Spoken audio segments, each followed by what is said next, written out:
Hello, আসসালামু আলাইকুম। আশা করি সবাই ভালো আছেন। তো আল্লাহর রহমতে আমিও ভালো আছি। তো এখন আমি কি করি দেখেন, আপনারা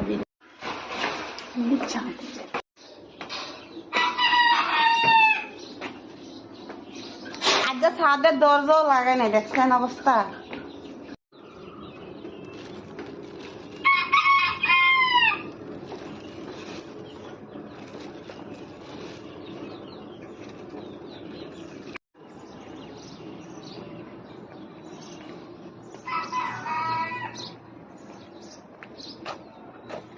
30 সময় আমি বাতের মার দিয়ে দেয়, কিন্তু সকালবেলা তো বাতের মার খাওয়া যায় না। আর এই তো মনে করেন চিল্লাই আছে।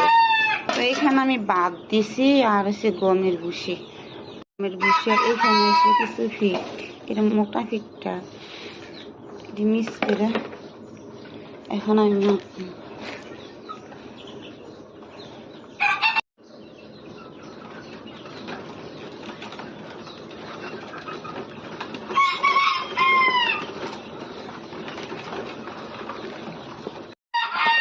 আমার মাখা শেষ।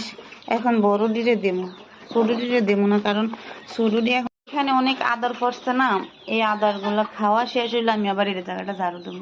তো এখন ছোট ডিরে দেবো, বড় ডিরে দেবো। আরে বড় ডিরে দেবো, ছোট ডিরে দেবো না, কারণ ছোট ডি এখন আমি একটু ছাদে ছাইরা দিয়ে রাখবো। যদি এখন আমার সকালের সব কাজ আমার শেষ, তো এখন ছাইরা দিয়ে যে দিছে আমার বড় মুরগি। অন্ধকার তো এখনো সকাল, অন্ধকার। এই দিছে আমার বড় মুরগি। ক্যামেরার সামনে নিলে এগুলা আসে না খাইতে। কত সুন্দর করে দেখছেন খাইতেছে, মাশাআল্লাহ। আর এগুলোর এখন আমি ছাইরা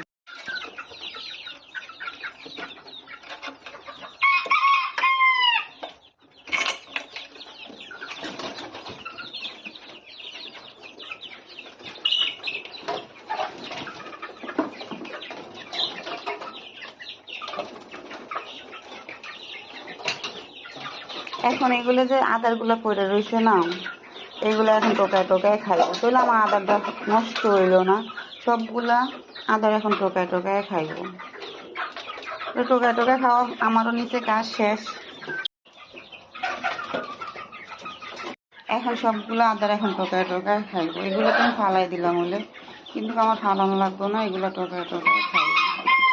যে ছাদে এসে পড়ছে, তো কতক্ষণ খাইয়া যদি ফ্যাট পড়ে, তো মনে করেন আমার ভিতরে আদারটা কম লাগে। আদার 80 টাকা কেজি, ফিট হয়েছে 80 টাকা কেজি, ভুসি